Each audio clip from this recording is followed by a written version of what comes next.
Good day and welcome to the M&S Quarter 3 Analyst Call. Today's conference is being recorded. At this time, I would like to turn the conference over to Mr. Steve Rowe. Please go ahead, sir. Good morning, everyone, and a Happy New Year. I know it's a very full morning of reporting for you today, so we'll keep things brief. I'm joined here today by Claire Pettit, our Group Finance Director, and David Surda, our Interim CFO. We're delighted. We delivered an improved performance in Q3 across both main businesses. Despite some disappointing one-off issues, the UK retail business returned to like-for-like growth for the first time in 3 years, reflecting the progress of our transformation strategy. In food, we've sustained the momentum of H1 through the actions we've taken to drive value, accelerate innovation and broaden appeal. We've continued to outperform the market, with volume growth accelerating from Q2 and a particularly strong sales performance over the Christmas period, with revenue up 4%. Investment in trusted value on protein and produce through the rolling programme of Fresh Market Specials and the launch of Remarkable Value generated significant volume growth. However, in delivering strong sales growth and driving a faster pace of change, waste levels were higher than we would have liked. As we've said previously, our supply chain requires improvement, and we're taking action with the Vanguard trial in York being rolled out across the estate in the coming year. In Clothing and Home, we implemented a number of actions to improve availability, style and value, and executed marketing campaigns focused on hero categories such as knitwear, sleepwear and denim. As a result, we delivered a strong start to the season. Performance across the quarter in women's wear particularly was encouraging, delivering like-for-like growth, and we anticipate that we'll broadly have held market share. However, unprecedented discounting by competitors between Black Friday and Christmas made December a challenging month. This impacted our gifting performance, where we're also reviewing product range and store layout. Menswear underperformed due to an imbalance in sizing and fits, impacting availability as we introduced more contemporary fits across the range with broader appeal. In addition, there was some weakness in the formal wear category, where we have high market share, albeit, as we said at the Investor Day, our focus is on shifting to the growing casual wear category. Our full year guidance remains unchanged, but we are narrowing the range of margin this morning. In food, as I've said, waste wasn't where I wanted it to be in December. And although we are taking action on this with the Vanguard logistics trial, there's more to do. In Clothing and Home, this narrowing of guidance is due to our price investment and, importantly, shorter sale period and a strong customer response to promotions where we've had them. However, these factors should largely be offset by our ongoing cost-saving programme, which is making good progress. With that, we'd now like to take your questions. Thank you. Thank you, sir. Ladies and gentlemen, if you would like to ask a question at this time, please signal by pressing star 1 on your telephone keypad. If you are using a speakerphone, please make sure your mute function is turned off to allow your signal to reach our equipment. Once again, please press star 1 to ask a question. We'll pause for a brief moment to allow everyone an opportunity to signal for questions.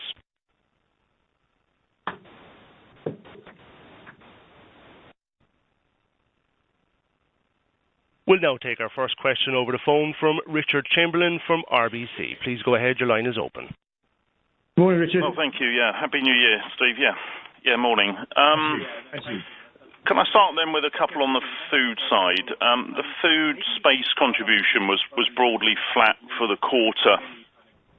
Should we expect a similar sort of space effect on food for the remaining part of this year and the first half of next year?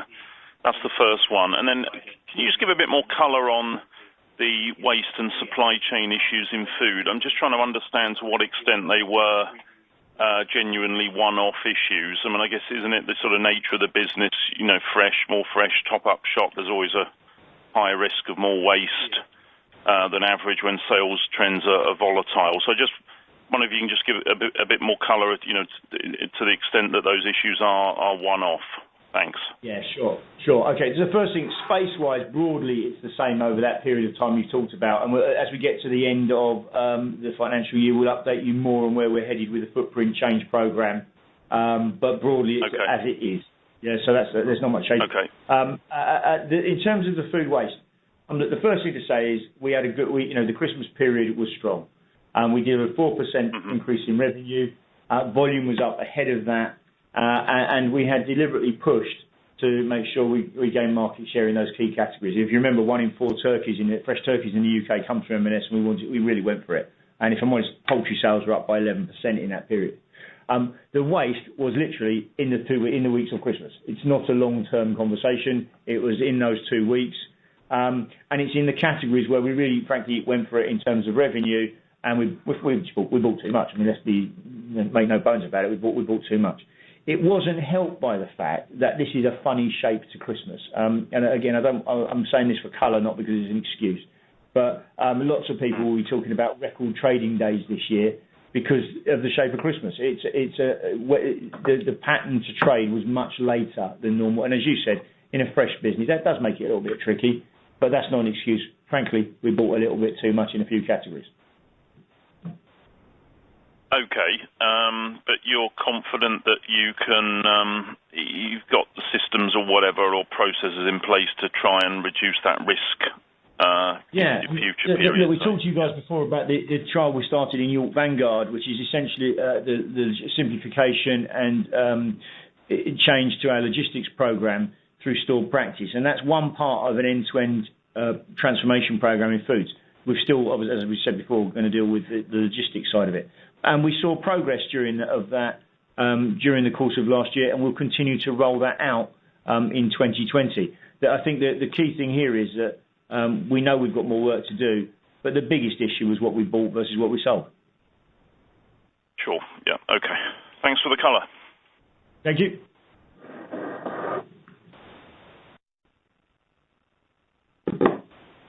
We'll now take our next question from Adam Cochrane from Citi. Please go ahead. Your line is open. Morning, Adam. Good morning, guys. Good morning. Questions on the clothing side. Given what you're talking about with the margin, etc., are you happy with how you were moving towards your full price stance and what we're hearing about Boxing Day sales and onwards being slightly weaker with footfall?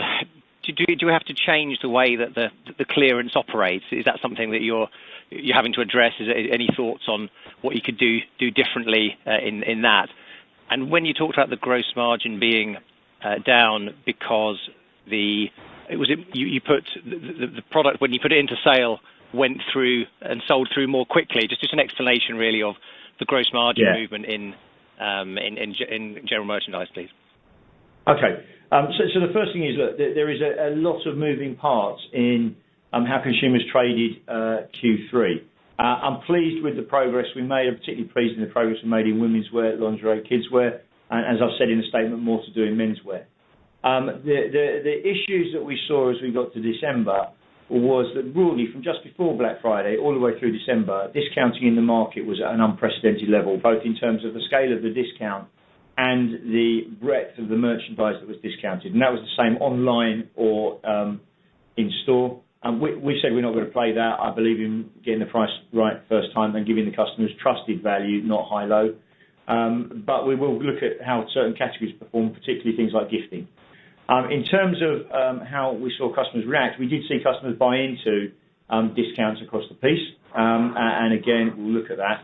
But the sale point is that if you remember, I said at the half year that I intended to have less merchandising sale.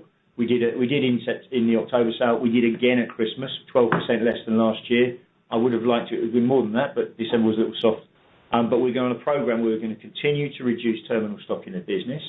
And I want shorter sales so that we can get back to a full price stance. And again, I think that worked for us in October, and we saw strong performance off the back of that. And we'll do it again now and in the next few sales. The consequence of that is in the short term, it's a little bit more expensive in the short term in terms of margin, and that's what we reflected in the guidance today. Over a period of time, I believe that is the right thing to do to deliver trusted value and a full price stance, as some of the others do in the market. And just on the menswear and the shape of the buy, when, for a consumer perspective, will that be resolved? Is it already going by the time we get into spring, summer, or what's the timeline for that to be put right?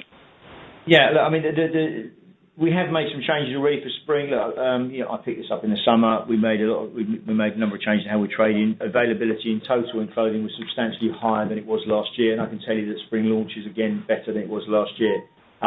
We got the balance of the ratios wrong, both in terms of the amount we bought in terms of styles and the changes to the amount of smalls that we bought versus mediums and larges.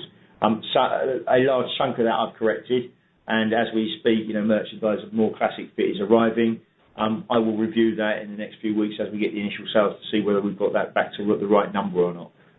But look, we are going to see some things change. As we try and become a little bit more contemporary in our styling and fit, we're going to get things slightly wrong. That's an example of it. But I don't believe that this is a symbol of long-term issues in the menswear category. That's great. Thank you. Thanks. As a reminder, ladies and gentlemen, if you would like to ask a question on today's call, please press star 1. We'll now take our next question from Simon Owen from Credit Suisse. Please go ahead, your line is open.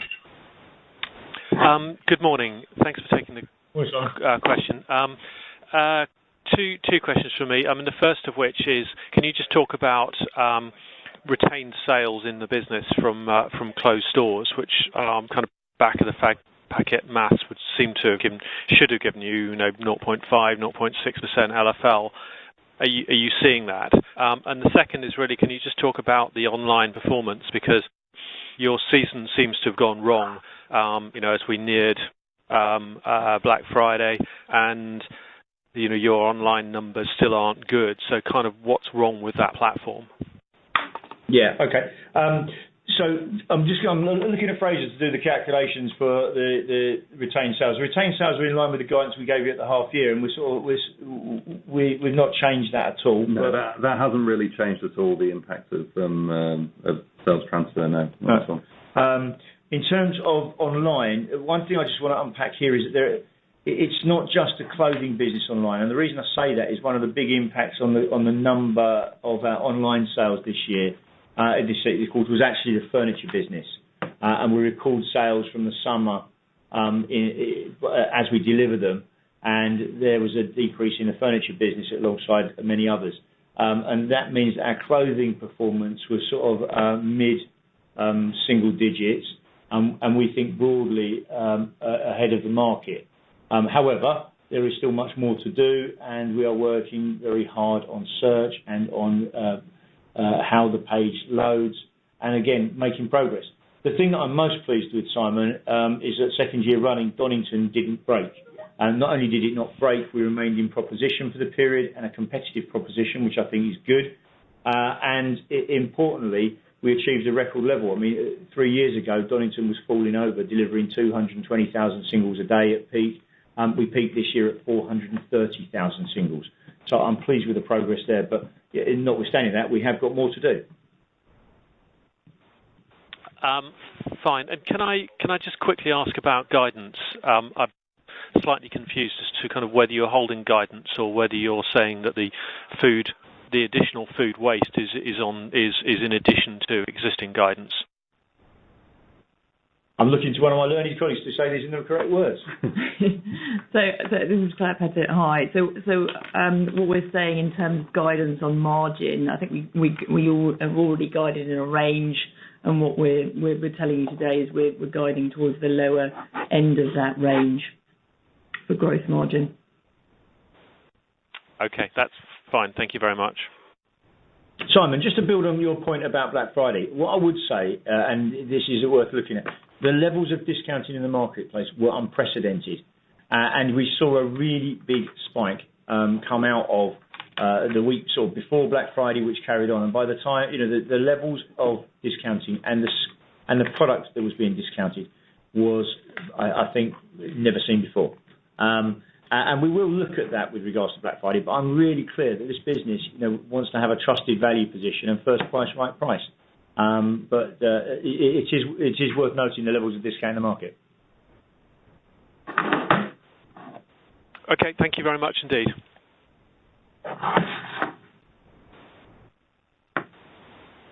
We'll now take our next question from Charlie Muir-Sands from BNP Paribas. Please go ahead, your line is open. Yes, good morning. Thank you for taking my questions. Just sticking with the clothing bit to start with, I wondered if you could comment on the full price performance, or rather the measure that you gave back in October, and how that performed over the period for clothing and home. And then secondly, you've obviously flagged less stock into sale, and you've only reported up to the 28th of December. So I wondered if that meant that total sales would remain under pressure from less clearance in the fourth quarter as well. So let's just do it. So, I mean, the key thing here is we want to move to a full price stance quickly. I want to make sure that the business is more robust in its stock position. And I've been saying for a long time, I want to reduce the amount of terminal stock in the business. That's something that is front and centre of how I will be looking at clothing and home. Again, in a second successive sale where we have substantially reduced the amount of stock online. Yes, there might be some short-term revenue issues in the next couple of weeks. We're not seeing that yet. However, I do want to get back to a full price stance. And we saw the benefits of that, I think, in October as customers reacted strongly to the autumn ranges. And that's something I want to continue with. In terms of how we saw the full price number moving, again, I just want to unpack that slightly.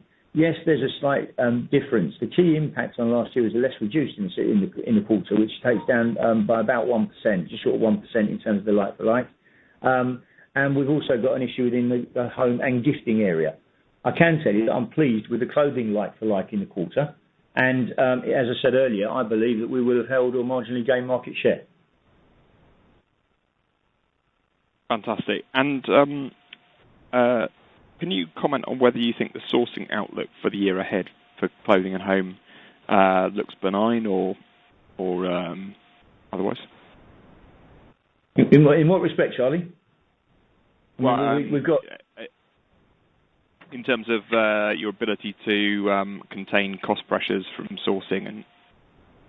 One of the things I've said to you guys before is I think we have got world-class sourcing offices, and we operate in a number of territories where we have first-class teams.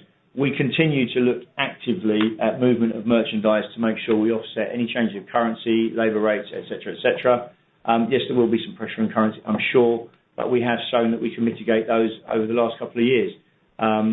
We'll take the appropriate steps as we trade through the season. Very clear, thank you. Thank you. We'll now take our next question from Anne Critchlow from Societe Generale. Please go ahead, your line is open. Good morning, Anne. Good morning. Thanks for taking my questions. I've got two. So first of all, on the operating cost savings, it sounds as if you found some extra. I just wonder where those are coming from. And then secondly, on the Vanguard model trial stores, you added a further 85, I think, in the period. Could you tell us how they are performing compared to the rest of the portfolio, whether you're seeing the same delta as before? Thanks.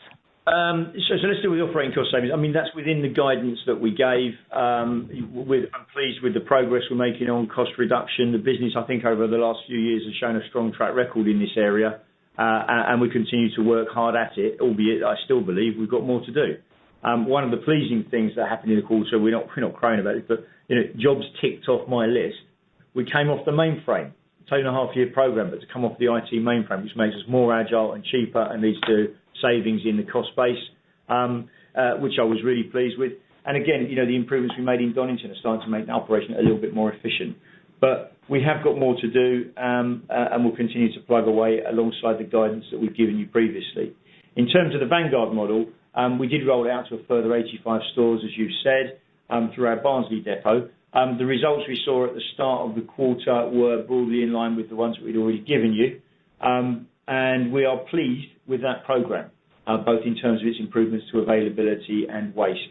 What we did say, though, is that broadly we switched it off for Christmas. And that's because of a very high peak that we have during the course of December. We double our market share in the 2 weeks of Christmas, and we had to make sure that we were in the right shape for that. We go back into the Vanguard rollout in the next week or so. Okay, great, thank you.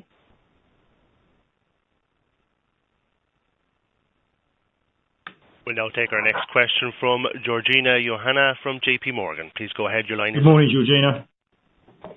Good morning. Thanks for taking my questions. Just 3 brief ones from me, please. Just first of all, on gifting, can you just remind us of the sort of weighting that has in this quarter and how that compares to the year overall, please? Secondly, on availability in clothing, is it possible just to put some numbers or round numbers on that for us? Is it up a few percent into spring, or are we talking double digit, as was the case at the start of the autumn, for example? And then finally, just in food, particularly for those of us that are sort of less familiar with the grocery market, can you perhaps just talk a little bit about any sort of competitive reaction that you're seeing to your own price reductions in known value items and the work that you're doing there? That would be really helpful, please. Yeah, okay. Can I do the last one first, if that's okay? Look, the first thing is that, our program to deliver innovation, broader appeal, better value is very much based on what we're doing. The team have got us into the most competitive position we have been in the marketplace, in fact, in my memory, if I'm really honest with you. At this stage, it's difficult to say that we've seen any reaction to us, but we're not really the price drivers in the market. The Aldis and Lidls are the ones that tend to drive the prices with the big four rather than us. And we are focused very much on making sure we have value that is representative of the goods we sell. We're not on a race to the bottom, frankly. We are about innovation. We are about great product, and that does separate us from others. So I'm pleased with the work the team have done. You can see it come through in the volume gains the business is making and our increase in market share. But it's an internal piece of work that we're looking at the moment. In terms of the gifting weighting, I haven't got the exact number in front of me, and we might be able to dig it out. But what I can tell you is that the impact of gifting is that we were broadly level, excluding what we would call the gifting categories. And that change, happened predominantly in December. And if you think about the impacts of things like beauty gifts and jewellery and stuff like that, it all happens in the 5-6 weeks to Christmas. Now, that doesn't happen for the rest of the year, although they are quite important categories to Marks & Spencer around things like Mother's Day, Valentine's Day, etc. But let's be clear. Gifting was one thing. We're seeing a change in the marketplace, no doubt. We are seeing that people are definitely purchasing added value product. We're seeing that people are experiencing experiential products. And it's interesting to note, we had record sales on things like cashmere. Women's cashmere grew by around 14%, men's cashmere around 40% on the year. And I think that represents a shift in what people are buying. I also think that, to a degree, discounts for Black Friday and that period in December, particularly on non-clothing items, will be having an impact here. And we'll just continue to review our range and our product stance.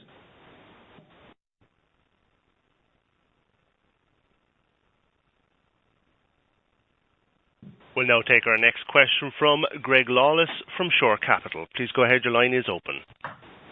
Morning, Greg. Morning, gentlemen. It's the short, fat one, I'm afraid. It's Clive. Couple of short, fat one who couldn't get into your skinny line jeans. A couple of questions, if I may, just briefly at the end of a busy morning. Firstly, can you give us some indication of how your food trials, Clapham and one or two other places, Abbey Centre, are going? And secondly, with respect to the estate, maybe just update us on any activity that took place around closures in Q3 and what you anticipate in terms of store closures, concepts and asset management for the remainder of the financial year, please. Okay. Let me deal with that food trial thing. We are pleased with what we're seeing in the food trials. I think Stuart describes them as moving from 5 out of 10 to about 7 out of 10. We are still evaluating them, but the results, particularly from Hedge and from Clapham and the Abbey Centre, we're pleased with. And we will continue to look at those over the next few weeks and months before we start to roll out. What I can tell you is that the customer reaction has been very strong, particularly in areas like produce, where we want to become broader in our appeal. And so they seem to be doing what we want. But we're not in a position where we're going to rush these, Clive. We want to make sure there's a proper evaluation. And I know that M&S has a bad history of calling things winning, particularly when it comes to capital spend and going away and spending a lot of money badly. I have no intention of doing that. We want to make sure we've got it absolutely right before we push this rollout and make sure that it can pay back. but I'm pleased so far with the results. In terms of the closure program and the footprint, we did have some movement in Q3, but it was quite limited in terms of opening stores. One high street store closed. We don't tend to do them during Q3. The update on future closures, we'll do it in due course. We have to be careful about consultation processes here, but the principle that we are moving ahead, as we've said before, and continue to close out the old part of the estate so we can modernise the rest and make it digital is still on track. And we will be adding to the number of closures during the course of the next financial year. Sorry, Steve, when you say adding, is that seeing through the... Yes. Sorry, you're right. Sorry, adding to that progressive, i.e. continue to finish the existing programme. Great. Thanks very much for that. Cheers. Once again, ladies and gentlemen, if you would like to ask a question, please press star 1. We'll now take our next question from Jeff Lowry from Redburn. Please go ahead. Your line is open. Yeah, hi team. Morning, switching Jeff. focus. Morning. Switching focus slightly. Could you just talk a bit more about international and trying to help us understand the interplay of some quite specific end market issues, currency, presumably some of the improved product from women's wear is starting to flow into international as well. Can you help us understand what's happening there and how we think about top and bottom line developments? Yeah, okay. This is. I might ask the guys to give you a call on this with a little bit more detail. There is a lot to unpack here, but to give you a flavour of it, we continue to be pleased with the progress we're making where we have implemented market right pricing across the estate. And the reaction to that in the markets we trade is good. India continues to grow in line or slightly ahead of where we wanted it to be, which is good, and the reaction to our new footprint there is also good. Broadly, the rest of it is in the right shape, except for a couple of areas. And we've got trading difficulties pretty much in line with the UK in Ireland, and we continue to work quite hard there. That's slightly below where we wanted it to be. Hong Kong has given us some issues in terms of disruption, and we didn't see much happen before about July, but I've got to tell you, in the last few months, Hong Kong's been a little bit painful. And then, of course, just to help us out, the French were on strike quite a few times over Christmas. So we've got volatility, largely due to the sort of socio-economic factors in international, but the fact is we're broadly, in total, in line with where we said we're going to be. And I think, as we shape up next year, some of those things that we hope will drift away, and where we've taken action to develop the format, make stock more relevant to the local markets and prices sharper, we're getting good results. That's great. Thank you very much. Thank you. It appears there are no further questions at this time. Mr. Rowe, I would like to turn the conference back over to yourself for any additional closing remarks. Thank you very much indeed. Look, we have delivered an improved performance in Q3 across both main businesses, and I'm pleased with that. We continue to make progress with the transformation on key projects. However, there are some disappointing one-off issues in the UK retail business, and we'll address those. The team are around all day, should you wish to have any further queries. Look forward to speaking to you soon. Thank you. Ladies and gentlemen, this concludes today's call. Thank you for your participation. You may now disconnect.